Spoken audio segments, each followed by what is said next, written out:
আমি প্রথমেই ক্ষমা চেয়ে নিচ্ছি আবারও মানে ফরচুনেটলি আমাদের যেটা সমস্যা হয়েছে সেটা হচ্ছে যে আমাদের যে ইউজুয়াল প্রোগ্রামের টার্ন আউট রেট থাকে 85% 90% বেস্ট কেসে, কিন্তু আজকে আসলে যেটা হয়েছে সেটা হচ্ছে এত বেশি মানুষ এসে উপস্থিত হয়েছেন, অলমোস্ট যাদেরকে দাওয়াত দেওয়া হয়েছিল সবাই চলে এসেছেন। তো আমরা সবাইকে এক পর্যায়ে গিয়ে অ্যাকোমোডেটও করতে পারিনি। তো আমাদের একটা ফ্লো ওভার রুম ছিল যেখানে লাইভ স্ক্রিন দেওয়া ছিল, ওখানে আমাদের কিছু গেস্টকে জায়গা দিতে হয়েছে। বাট আমি এটাকে আবার একটু পজিটিভলিও দেখি যে আমাদের এই পুরো প্রোগ্রামটার ব্যাপারে প্রচণ্ড আগ্রহ, অনেকের আগ্রহ ছিল। অনেকে আমি দেখেছি, আমার আজকে রাস্তায় দেখা হয়েছে ইন্টারকন্টিনেন্টালের মাঝখানে রিসেপশন এরিয়াতে বিভিন্ন জায়গায় অনেক নতুন উদ্যোক্তা, ওনারা আনফর্চুনেটলি টিকিট পাননি, কিন্তু ওনারা তারপরেও এসেছেন, রেজিস্ট্রেশন করতে পারেননি, এসেছেন জাস্ট যদি কিছু ইনভেস্টারের সাথে পরিচয় হয়, দেখা হয়, এগুলো করার জন্য। সো সব মিলিয়ে আমার মনে হয় যে সকালের প্রোগ্রামটার অনেক স্বতঃস্ফূর্ত অংশগ্রহণ ছিল সবার মধ্য থেকে। আমি ইনফ্যাক্ট আপনাদের যদি কোনো ফিডব্যাক থাকে বা আপনাদের মনে হয় যে এটা ভালো হয়েছে, এটা ভালো হয়নি, আমি অ্যাকচুয়ালি কিন্তু হিয়ার দ্যাট। আর আজকে আমাদের সারাদিনের যেই শিডিউল সেটা আমি একটু জাস্ট কুইকলি রান ডাউন করি। ওটার পরে আমাদের প্রধান উপদেষ্টা আমাদের যে নতুন উদ্যোক্তারা আছেন তাদের সাথে একটা ইউথ এন্টারপ্রেনারশিপ এক্সিবিশন ছিল, যে ইউএনডিপির এবং গ্রামীণ ফোন টেলিনরের সময় কাটিয়েছেন। কিছু উদ্যোক্তাদের কাছ থেকে তারা কি বিজনেস করছে সেগুলো শুনেছেন, সেখানে একটু ছোট্ট করে বক্তৃতা দিয়েছেন। আর তারপরে উনি চলে যাওয়ার পরে আমরা অনেকগুলো আজকে বাইল্যাটারাল মিটিং দেখেছি। তো আমাদের বেশ কিছু উপদেষ্টা আজকে সারাদিন এখানেই ছিলেন। আমাদের কমার্স অ্যাডভাইজার, যিনি সেন্ট্রাল ব্যাংকের গভর্নর, এরকম বেশ কিছু সিনিয়র অফিসিয়াল, এনবিআর এর চেয়ারম্যান, এরকম অনেকেই আজকে সারাদিন এখানে ছিলেন। ওনাদের সাথে ইনভেস্টারদের আমরা বেশ কিছু মিটিং সেট আপ করেছিলাম। ইনভেস্টাররা লাস্ট 2 সপ্তাহ ধরে অনেক মিটিং রিকোয়েস্ট করেছিলেন, ডিফারেন্ট স্লট দিয়ে দেওয়া হয়েছিল। বিভিন্ন মিনিস্ট্রির লোকজনও ছিলেন, মিনিস্ট্রি অফ এনভায়রনমেন্ট থেকে ছিলেন, এনার্জি থেকে ছিলেন, যেগুলো কি মিনিস্ট্রি সেই মিনিস্ট্রিগুলো থেকে ছিলেন। তো সেই মিনিস্ট্রির সাথেও আমরা তাদেরকে মিটিংয়ের অ্যারেঞ্জমেন্ট করে দিয়েছিলাম। তো সারাদিন তারা বিভিন্ন মিটিং করেছেন এবং তাদেরকে আমরা যে 360 ভিউটা দেওয়ার চেষ্টা করেছি সেটাই ছিল আমাদের মূল উদ্দেশ্য এই মিটিংগুলো সেট আপ করার জন্য। আমাদের আজকে প্রধান উপদেষ্টার কার্যালয়ের ওখানে আমাদের প্যারালালি বেশ কিছু প্রোগ্রাম চলেছে। সো প্রধান উপদেষ্টা ফেরত যাওয়ার পরে ওনার সাথে আমাদের ইউকের যে ট্রেড টিমটা এসেছিল তাদের সাথে মিটিং ছিল। এরপরে জারার বা ইন্ডিটেক্সের যে সিইও ছিলেন, তো জারার ফুল ম্যানেজমেন্ট টিম, ইনফ্যাক্ট ইন্ডিটেক্সের ফুল ম্যানেজমেন্ট টিম এখন বাংলাদেশে, তো ওনারা গিয়েছিলেন দেখা করতে। আর তারপরে হোলসিমের যে এশিয়ার হেড এসেছেন, উনি গিয়েছিলেন দেখা করতে। এবং একটু পরে আপনারা দেখেছেন যে আমরা মাত্র একটা ডিপি ওয়ার্ল্ডের সাথে একটা প্রোগ্রাম শেষ করলাম। ডিপি ওয়ার্ল্ডের যে চেয়ারম্যান, উনি আসলে খুবই ভিআইপি, ইনফ্যাক্ট ইউএইতে উনি একজন বড় VIP, very close to the royal family. উনি এসেছেন আমাদের এই প্রোগ্রাম অ্যাটেন্ড করতে, ইনভেস্টমেন্ট সামিট অ্যাটেন্ড করতে। উনি একটা ছোট্ট প্রোগ্রাম করলেন, অবশ্য আমাদের পুরাই ফুল ছিল, আমরা সবাইকে জায়গা দিতে পারিনি, 200-300 পরে আমাদের একসময় দরজা বন্ধ করে দিতে হয়েছে। সো ডিপি ওয়ার্ল্ডের সাথে আমাদের আমরা চিন্তা ভাবনা করছি যে আমরা ফ্রি ট্রেড জোনের দিকে চলে যাব। জেবেল আলী পোর্ট বলে একটা পোর্ট আছে ইউএইতে, যেটা ইউএইর ইকোনমির প্রায় 25% কন্ট্রিবিউট করে। সো সেই পোর্টটার মতো করে আমরা এরকম আমাদের মাথারবাড়ি ডিপসি পোর্টের কাছাকাছি কোনো একটা জায়গায় ফ্রি ট্রেড জোনের কথা চিন্তা করছি। তো সেখান করার চেষ্টা করছি এবং এটাই ডিপি ওয়ার্ল্ডের চেয়ারম্যানের আজকের ভিজিটের মূল উদ্দেশ্য ছিল। উনি এখান থেকে প্রধান উপদেষ্টার সাথে দেখা করতে যাবেন এবং তারপরে ওনারা এই ফার্দার আলাপ আলোচনা করবেন। আমাদের বাংলাদেশ থেকে হয়তো একটা টিম ভেরি সুন ইউএই যাবে বোঝার জন্য যে আসলে ফ্রি ট্রেড জোনের পলিসিগুলো কীভাবে অপারেট করে, অপারেশনালি জিনিসটা কীভাবে কাজ করে, এখান থেকে ইকোনমিক বেনিফিটটা আমরা কীভাবে পেতে পারি। তার আগের মিটিংগুলো নিয়ে যদি একটু কথা বলি, আজকে ইন্ডিটেক্সের যে সিইও ছিলেন উনি বলেছেন, ওনার আমি যদি সামারাইজ করি, উনি বলেছেন যে উনি লাস্ট জীবনে প্রথমবারের মতো বাংলাদেশে এসেছেন এবং ওনাদের অনেকগুলো বেশ বড় বড় ব্র্যান্ড আছে। সবাই জারার কথা বলে, বাট এর সাথে মাসিমো দুটি কিছু ব্র্যান্ডের ওনারা ব্র্যান্ড ওনার। তো ওনার ভিউ হচ্ছে যে বাংলাদেশে না আসলে আসলে ওনার বাংলাদেশ সম্বন্ধে এই আইডিয়াটা কখনোই তৈরি হতো না। এবং ইন্ডিটেক্সের গল্পটা আসলে বাংলাদেশের গল্পের মতো, কারণ ওনারা বাংলাদেশে শুধু কিন্তু ব্যবসা করতে আসেননি, ওনারা গতকালকে এশিয়ান ইউনিভার্সিটি অফ ওমেন ওখানে ওনারা করেছেন 50 জন ফিমেল ওয়ার্কারের জন্য। সো ওনারা জেনুইনলি ফিল করেন যে ওনারা বাংলাদেশের আইডেন্টিটির পার্ট এবং ওনারা চেষ্টা করবেন যে বাংলাদেশের সাথে এই রিলেশনশিপটা আরও ডিপেন্ড করতে। তো আমরা জিজ্ঞেস করছি যে আর কী করতে পারি আমরা ওনাদেরকে আরও বেশি করে বাংলাদেশ থেকে সাপ্লাই নেওয়ার জন্য, এইসব ব্যাপারে আমাদের কিছু কথাবার্তা হয়েছে। ইউকের যে ট্রেড ডিলও ওনারাও ডিফারেন্ট টপিক নিয়ে কথা বলেছেন। আপনারা দেখেছেন যে ওনাদের যে ব্যারনেস রোজি উইন্টারটন, উনি আজকে আমাদের উদ্বোধনী অনুষ্ঠানে বক্তৃতা রেখেছিলেন। তো সেই বক্তৃতার পরিপ্রেক্ষিতে আমরা দেখতে পেলাম যে ওনাদের একটা whole hearted support for interim government, এবং বাংলাদেশে যে 2035-এর কথা আমরা আজকে যে ন্যারেটিভটা সেট করার চেষ্টা করেছি যে আমাদের ভিশনটা কি, সেই ভিশনটাকে সাপোর্ট করার জন্য ওনাদের ফুল সাপোর্ট, ওনাদের ফুল সাপোর্টটা আমাদেরকে দিবেন, সেটা ট্রান্সপোর্টেশন ইন্ডাস্ট্রি হোক, এডুকেশন হোক, হেলথ কেয়ার হোক। আজকে চিফ অ্যাডভাইজারের সাথে যখন কথা হয়েছে তখন মেইনলি আমরা আসলে এডুকেশন এবং হেলথ কেয়ার নিয়ে অনেক কথা বলে, সো আমরা চেষ্টা করছি ওই জায়গাটা ইউকের সাথে কোনো ধরনের কোলাবোরেশনে যাওয়া যায় কিনা। এর সাথে যেটা বললাম যে লাফার্জ হোলসিমের আমাদের একটা বড় ইনভেস্টমেন্ট আসার সম্ভাবনা আছে, সেটা নিয়ে আমরা ওনাদের সাথে কাজ করছি। ওনাদের বেশ কিছু সমস্যা ওনারা ফেস করেছেন বিদেশি ইনভেস্টর হিসাবে। আমি প্রতি প্রেস কনফারেন্স এসে আপনাদেরকে নতুন একটা গল্প বলি যে বিদেশি ইনভেস্টরদেরকে কীভাবে আমরা ঠিকভাবে ট্রিট করতে পারিনি। তো এই ক্ষেত্রেও আসলে আমাদের এরকম একটা সিচুয়েশন তৈরি হওয়ার সম্ভাবনা ছিল, আমরা চেষ্টা করছি সিচুয়েশনটাকে অ্যাভয়েড করার জন্য।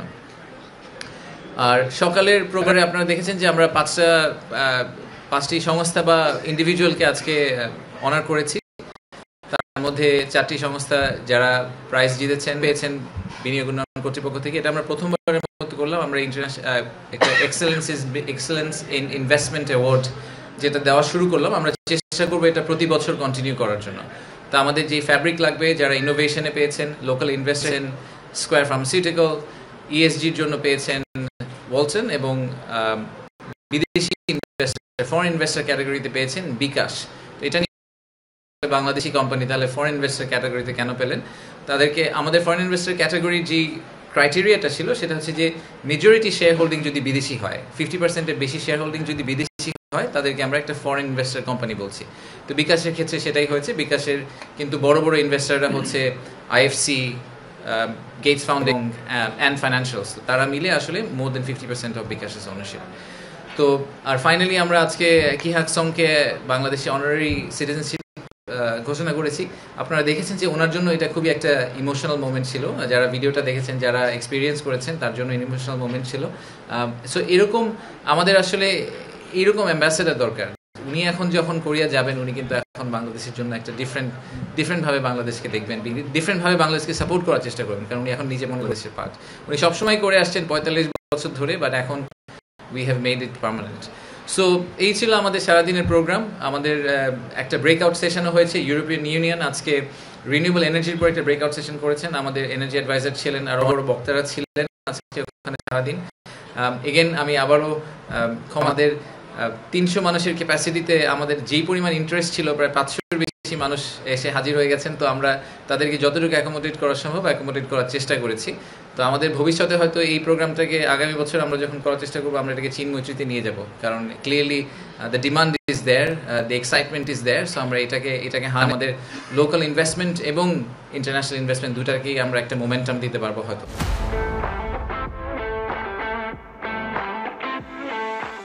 বাংলাদেশকে ভালোবাসতে হলে বাংলাদেশের পার্সোনালিটিকে ভালোবাসতে হবে। একটা বাংলাদেশি এমপ্লয়ি অথবা বাংলাদেশি পার্টনার, তার যে ওভারঅল লাইফস্টাইল, তার টেস্ট, তার কালচার, এই জিনিসগুলোকে আমাদের ইনভেস্টরদের সামনে তুলে ধরতে হবে। তো সেটা নিয়ে আজকে সন্ধ্যায় একটা এক্সক্লুসিভ প্রোগ্রাম হচ্ছে ইনভেস্টরদের জন্য। সেটা সন্ধ্যা 7:30টায় শুরু হবে। সেই কারণে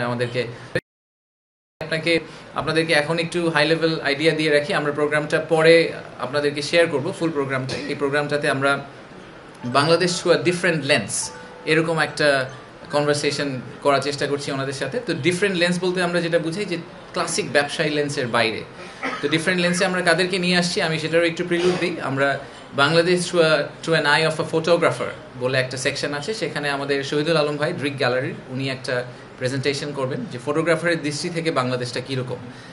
এরপরে আমাদের যে আর্কিটেক্ট আছেন মেরিনা তাবাসসুম, উনি একটা ডেলিবারেশন করবেন যে একটা আইজ অফ অ্যান আর্কিটেক্ট বাংলাদেশ আসলে দেখতে কিরকম। আমরা আমাদের ফুটবলার, এখন তো ফেমাস ফুটবলার আছে, video owner point of view থেকে মানে from a footballers point of view Bangladesh আসলে দেখতে কিরকম। আর তারপরে আমাদের একটা বেঙ্গল সিম্ফনি, যারা ইমন চৌধুরীর যে টিমটা, ওনাদেরকে একটা ক্লাসিক বাংলাদেশি যে একদম হার্ড কোর মিউজিক, সেই মিউজিকের ভিতর দিয়ে নিয়ে যাবেন, এই মিউজিক্যাল জার্নির ভিতর দিয়ে নিয়ে যাবেন 15-20 মিনিটের জন্য। ফাইনালি আমাদের একটা ফ্যাশন শো আছে ওখানে, সেটা হচ্ছে বাংলাদেশি জামদানি, বাংলাদেশের রিক্সা, বাংলাদেশের যে ট্রেডিশনগুলো সেইগুলোকে আপহোল্ড করার জন্য, সেইগুলোকে শোকেস করার জন্য আমরা একটা ফ্যাশন শোর মতো অর্গানাইজ করেছি মিউজিকের সাথে সাথে। So that's generally the size of the program. আপনারা ভিডিওটা হয়তো সামনে পেয়ে যাবেন, but I am really excited about it. আমার ধারণা যে এই প্রোগ্রামটার শেষে একজন বিদেশি ইনভেস্টর যিনি প্রথমবারের মতো আজকে, ইনফ্যাক্ট আমি যাদের সাথে কথা বলেছি অনেক বড় বড় ইনভেস্টর আজকে আমাকে বলেছেন যে ওনারা আগে কখনো বাংলাদেশে আসেননি, এই প্রথমবার আসলেন। তো তাদের জন্য আসলে বাংলাদেশের এই ফুল 360 ভিউটা খুব দরকার, not only the business environment but how the people are. So ওইটাকে আমরা আজকে দিন শেষে আমাদের গোল হচ্ছে যে ওই জায়গাটায় পৌঁছানো, যে ওনারা যখন এই দেশ থেকে ফেরত যাবেন, বাংলাদেশ থেকে ফিরে যাবেন, তখন ওনাদের বন্ধু বান্ধব, ওনাদের কলিগ, এদের কাছে যখন ওনারা বাংলাদেশের গল্পটা বলবেন, যে এক্সপিরিয়েন্স ছিল, ওনারা একটা ফুল পিকচার দিতে পারেন এবং আমাদের হয়ে ওনারা অ্যাম্বাসেডর হিসাবে কাজ করবেন। সো আমি এখানে থামি, আমার হাতে অ্যাজ আই সেড আমার আনফরচুনেটলি 15 মিনিট সময় আছে। আমরা অল্প কয়েক আজকে and we will do a wrap up. আগামী সপ্তাহে আমরা ফুল সামিট নিয়ে কোনো একটা সময় আপনাদেরকে একটা ফুল কাভারেজ দিব, ঠিক আছে? আমরা গতকালকে একটু কাভার করেছিলাম অ্যান্ড আপনাদের অনেকে মিডিয়া থেকেও গিয়েছেন। আমি যতদূর জানি যে অনেক ইনভেস্টার আসলে মিডিয়াও ইন্টারভিউ করার সুযোগ পেয়েছে। Generally the reaction is very positive এবং আমাদের যেটা টেক সেটা হচ্ছে যে ওনারা এটা খুব অ্যাপ্রিশিয়েট করেছেন যে আমরা আমাদেরকে ফিজিক্যালি নিয়ে গেছি। ফিজিক্যালি নিয়ে যাওয়াতে যেটা হয় যে আপনি প্র্যাকটিক্যালি জিনিসটা দেখলে সুবিধা হয় যে আসলে কিসে উনি ইনভেস্ট করতে যাচ্ছেন। ইনফ্যাক্ট গতকালকে তো শুনেছেন যে একটা কোম্পানি ওখানে অন দ্য স্পট একটা ইনভেস্টমেন্ট কনফার্ম করেছেন। এটা বলতে গিয়ে আমার আসলে মনে পড়লো, সরি আমি দুইটা টপিক মিস করেছি। আজকে দুইটা কাগজ সাইন করা হয়েছে, আপনারা হয়তো দেখেছেন। একটা হচ্ছে আইএলও, ইন্টারন্যাশনাল লেবার অর্গানাইজেশন, যারা তাদের সাথে বিডা একটা এমওইউ সাইন করেছে। আমি আগেও বলেছি যে আমাদের পুরো সোসাইটিটাতে সবসময় আসলে এন্টারপ্রেনারদেরকে ফোকাস করলে হবে না, তাদের সাথে যারা কাজ করে, আমাদের যেই ওয়ার্কার্স। আজকে নাসিম মনসুর ভাইয়ের প্রেজেন্টেশন যারা দেখেছেন তারা দেখেছেন যে আমাদের ইকোনমিটাকে, যে আমাদের ইকোনমির যে চাকাটা, সেই চাকাটা এগিয়ে নিয়ে যাওয়ার জন্য এন্টারপ্রেনাররা শুধু একা তো আর করেন না, সাথে তাদের ওয়ার্কফোর্স যেটা আছে, আমাদের শ্রমিকরা করে। তো আমাদের লেবার রাইটসের যে স্ট্যান্ডার্ড, সেই স্ট্যান্ডার্ডটা কিন্তু আমাদের গ্লোবাল স্ট্যান্ডার্ড থেকে অনেক লো, অনেক নিচে। তো সেটাকে আমাদের একটা জায়গায় নিয়ে যেতে হবে। তো আমরা এখন আইএলওর সাথে এমইউটা সাইন করেছি এইটা কনফার্ম করার জন্য যে আমরা ভবিষ্যতে এফডিআই অ্যাট্রাক্ট করতে চেষ্টা করব, বাট আমাদের লেবার রাইটসকে কম্প্রোমাইজ না করে। এবং আরেকটা সত্যি কথা হচ্ছে যে পৃথিবী যেদিকে যাচ্ছে, তাদের লেবার রাইটসকে যদি আমরা কম্প্রোমাইজ করতে থাকি, একসময় আসলে বাংলাদেশ থেকে কেউ কোনো প্রোডাক্ট নেবে না। বাংলাদেশের ওই লেবার স্ট্যান্ডার্ডটাকে একটা জায়গায় নিয়ে যাওয়া will become a minimum requirement for a lot of clients. So আমাদেরকে ওইটাকে ম্যানেজ করতেই হবে। আর দ্বিতীয়ত হচ্ছে আমরা আরেকটা এমইউ সাইন করেছি আজকে, সেটা হচ্ছে হান্ডা গ্রুপের সাথে, একটা Chinese textile and garments manufacturer. তারপর $150 মিলিয়ন মতো ইনভেস্টমেন্ট কমিট করার কথা বলছে। তো তাদেরকে আমরা, এবং সেই ইনভেস্টমেন্টটা যদি বাংলাদেশে ফলো থ্রু করে আগামী 1 থেকে 2 বছরের মধ্যে, তাহলে প্রায় 15,000 নতুন কর্মসংস্থান সৃষ্টি হবে। তো তাদেরকে আমরা বিভিন্ন জায়গায় জমি অ্যালোকেট করার চেষ্টা করছি, কারণ তারা একদম এন্ড টু এন্ড একটা সলিউশন নিয়ে আসছে, একদম ওভেন থেকে শুরু করে all the way down to garment manufacturing. So Handa গ্রুপের সাথে আজকে আমরা যে কাগজটা সাইন করলাম, সেটা এসেনশিয়ালি আমাদেরকে এনশিওর করলো যে $150 মিলিয়ন একটা ইকুইটি ইনভেস্টমেন্ট হবে। তার চেয়েও বড় কথা যে 15,000 লোকের আশা করছি আগামী 1 থেকে 2 বছরের মধ্যে নতুন কর্মসংস্থান সৃষ্টি হবে এটার মাধ্যমে। ধন্যবাদ। সো আজকে 3টা পলিটিক্যাল পার্টিও আপনারা জানেন যে তাদের মিটিং রুমে তারা ছিলেন। ইনফ্যাক্ট কালকেও সম্ভবত থাকবেন। ওনাদের সাথে অনেক ইনভেস্টর মিটিং করতে চেয়েছেন। সো প্রথমত এনসিপি, জামাত এবং বিএনপি সবাইকে অনেক ধন্যবাদ। ওনারা যে কষ্ট করে একটা টিম পাঠিয়েছেন, সবাই টিম পাঠিয়েছেন। ইনফ্যাক্ট অনেকে ক্রিয়েটিভলি তাদের নিজেদের ব্রোশার করেছেন, তাদের ভিউ কি ইনভেস্টমেন্ট ক্লাইমেটের ব্যাপারে, ওরকম পেপার্স করেছেন, গিফট রেডি করেছেন ইনভেস্টারের জন্য। তো সব ব্যাপারে সবগুলো ক্ষেত্রে আমি বলবো যে ওনারা আসলে খুবই ফোর্থকামিং ছিলেন আমাদের সাথে। আমরা একসাথে কাজ করেছি পুরো জিনিসটা নিয়ে। পলিসি কন্টিনিউটি হবে কি না, এটার রাইট আনসার বা এক্সাম্পল হচ্ছে আজকে। আমরা তো ইনভেস্টমেন্ট কনফারেন্স করছি, কিন্তু ওনাদেরকে বাদ দিয়ে করছি না। আমি জানি না আপনারা আগে কোনো ইনভেস্টমেন্ট কনফারেন্সে এরকম অ্যাটেন্ড করেছেন কিনা, যেখানে পলিটিক্যাল পার্টিগুলোকে আলাদা আলাদা মিটিং করার সুযোগ দেওয়া হয়েছে। প্রত্যেককে ইন্ডিপেন্ডেন্টলি তাদের ভিউগুলোকে শেয়ার করতে পেরেছে ইনভেস্টরদের কাছ থেকে। আমি শিওর ইনভেস্টররা তাদেরকে একই প্রশ্নটাই করেছেন যে আপনারা যদি ক্ষমতায় আসেন, তাহলে সরকার যে রিফর্মগুলো করার কথা বলছে এখন, সেই রিফর্মগুলো আপনারা কন্টিনিউ করবেন কিনা। তো আপনারা ইনভেস্টরদেরকে জিজ্ঞেস করে দেখতে পারেন ওনারা এটাতে হ্যাঁ বলেছে না বলেছে। বাট আমার জেনারেল ধারণা, এবং আমরা এটা আগেও বলেছি, যে ইনভেস্টমেন্ট এবং এমপ্লয়মেন্ট জেনারেশন, জব ক্রিয়েশন, এটা আসলে সবার কমন ম্যান্ডেট। এখানে কোনো পলিটিক্যাল ফ্র্যাকশন থাকার কোনো কারণ নেই। হতে পারে যে কনস্টিটিউশনের ক্ষেত্রে ডিফারেন্ট মতামত থাকতে পারে, কনস্টিটিউশনাল অ্যামেন্ডমেন্ট, কনস্টিটিউশনাল কমিশন, এইসব ব্যাপারে যে রেকমেন্ডেশন আছে সেখানে ডিফারেন্ট মতামত থাকতে পারে। বাট ইনভেস্টমেন্ট ক্লাইমেট ইমপ্রুভ করার ব্যাপারে আসলে ডিফারেন্ট মতামত থাকার কোনো কারণ নেই। বাংলাদেশে ইনভেস্টমেন্ট দরকার, সেটা লোকাল থেকে হোক, ফরেন থেকে হোক, এবং বাংলাদেশে এমপ্লয়মেন্ট জেনারেশন দরকার। জব ক্রিয়েশন আমাদের জন্য is the biggest opportunity and challenge. So এটা সবাই খুব ক্লিয়ারলি বুঝেন। তো আমার ধারণা যে আমি আশা করছি আপনারা ইনভেস্টারদেরকে জিজ্ঞেস করে দেখতে পারেন, ওনারা তো ঘোরাঘুরি করছেন, ওনাদেরকে জিজ্ঞেস করে দেখেন যে পলিটিক্যাল পার্টিগুলো কী বলেছে। ওনারা আপনারা আমাদেরকে একটু জানিয়ে, ওনারা যদি বলে যে ওনাদের কন্টিনিউ করবে না, তাহলে ওইগুলো আমরা করা বন্ধ করে দিই। অনেক ইনভেস্টারের সাথে কথা হয়েছে, so it's very cross cutting. I think it's very hard to say যে একটা স্পেসিফিক খাতে বিনিয়োগ করতে আগ্রহী। অবভিয়াসলি আমাদের স্ট্রেংথ হচ্ছে labour intensity, right? So labour intensive খাতগুলোতেই বিনিয়োগ করতে জেনারেলি আগ্রহী। সো আমি এখনও বলবো যে টেক্সটাইল অ্যান্ড গার্মেন্টসে তারা খুবই আগ্রহী। তারা বাংলাদেশের কনজিউমার মার্কেট টাচ করার জন্য যেসব সুযোগ আছে সেগুলোতে বেশ আগ্রহী। ফার্মাসিউটিক্যালে তারা আগ্রহ দেখিয়েছে। বেশ কিছু একদমই লাইট ইঞ্জিনিয়ারিং টাইপের যেসব জিনিসপত্র, এগুলোতে অনেক আগ্রহ দেখিয়েছে। So it's very hard for me two pin down যে এরকম 2-3টা খাতি খুবই মিক্সড গ্রুপ। আর আমি আগেও বলেছি যে এই ইনভেস্টমেন্ট সামিট আমাদের প্রথম ইনভেস্টমেন্ট সামিট। এই ইনভেস্টমেন্টের সামিটের মূল উদ্দেশ্য কত টাকার ইনভেস্টমেন্ট আসলো এটা এনশিওর করা না। সেটা হয়তো আমরা ইনভেস্টমেন্ট সামিট 2-তে গিয়ে এই ধরনের একটা গোল নিয়ে নামবো। এই ইনভেস্টমেন্ট সামিটের আমাদের একমাত্র উদ্দেশ্য হচ্ছে যে বাংলাদেশে যে নেগেটিভ ন্যারেটিভটা এতদিন ধরে হয়ে আসছে সেটাকে আসলে পজিটিভে টার্ন করা এবং যত সম্ভব মানুষকে বাংলাদেশে নিয়ে আসা। আজকে একটু আগে আমি জার্মান টিমের সাথে বসেছিলাম, ওনারা তাদের 80-90% প্রথমবারের মতো বাংলাদেশে এসেছেন। তো ওনারা সবাই বলেছেন যে, আমি জিজ্ঞেস করছিলাম যে আমাদের আর কি করা উচিত, মানে আমাদের জার্মান ইনভেস্টমেন্ট বাংলাদেশে আনার জন্য আর কি করতে হবে। ওনারা বলেছেন যে আরও বেশি জার্মানদেরকে বাংলাদেশে আনতে হবে। That is the only thing we need to get done. So আমাদেরকে আসলে আরও রেগুলার বেসিসে, মেবি আরও ফ্রিকোয়েন্ট বেসিসে, এত বড় করে ইনভেস্টমেন্ট সামিট করা দরকার নেই, কিন্তু আমরা কান্ট্রি টার্গেট করে করে যদি তাদের ডেলিগেশনগুলোকে আনতে পারি তাহলে খুব ভালো হয়। আমি জানি না আপনারা শুনেছেন কিনা যে মিনিস্ট্রি অফ কমার্স থেকে চায়না থেকে আমাদেরকে একটা চিঠি ইস্যু করা হয়েছে, গতকাল বা পরশু দিয়েছেন কমার্স যে এক্স সেক্রেটারি ওনাদের, উনি আমাকে চিঠিটা লিখেছেন যে উনি আগামী মাসে কমার্স মিনিস্টারকে সহ এবং প্রায় 200 চাইনিজ ইনভেস্টারকে নিয়ে বাংলাদেশে আসবেন এবং ওনারা জেনুইনলি এরা সবাই ইন্টারেস্টেড ইনভেস্টার, ওনারা বাংলাদেশে ইনভেস্ট করতে চান। তো ওনাদের জন্য আমরা যাতে একটা প্রোগ্রাম রেডি করি। So this is exactly what we need to have this people fly over. তাদেরকে আমরা যদি এরকম ফুল 360 একটা এক্সপিরিয়েন্স দিতে পারি তাহলে তারা ফেরত গিয়ে হয়তো এই ডিসিশনগুলো নিতে পারবেন যে বাংলাদেশে কীভাবে ইনভেস্ট করা যাবে। আসসালামু আলাইকুম ভাই, লাস্ট কোশ্চেন মেহরাজ বলছিলাম এশিয়ান টেলিভিশন থেকে। আমার প্রশ্ন হচ্ছে, আপনার প্রতিরক্ষা শিল্পে বিনিয়োগের জন্য আপনাদের কোনো পরিকল্পনা আছে কি? প্রতিরক্ষা শিল্পে বিনিয়োগের জন্য প্রতিরক্ষা শিল্পে বিনিয়োগের জন্য আমাদের পরিকল্পনা আছে। আমরা ইন প্রিন্সিপাল মনে করি যে টেকনোলজিক্যাল অ্যাডভান্সমেন্টের জন্য আসলে মিলিটারি সাইডেও কিছু ধরনের অ্যাডভান্সমেন্ট করা দরকার এবং আমাদের যেই অর্ডিন্যান্স ফ্যাক্টরি আছে তাদের কিন্তু কিছু ইন্ডিজিনাস অলরেডি স্কিল সেটও আছে। তো আমরা কি সেটার উপর ভর করে আমরা ডেফিনেটলি মনে করি যে ঠিক যেই ম্যানুফ্যাকচারিং হাবের গল্পটা আমরা ক্লাসিক কমার্শিয়াল ইন্ডাস্ট্রির জন্য বলছি, আরএমজির জন্য বলছি, লেদারের জন্য বলছি, সেম কনভারসেশনটা আসলে আপনি মিলিটারি ইকুইপমেন্টের জন্য বলতে পারেন।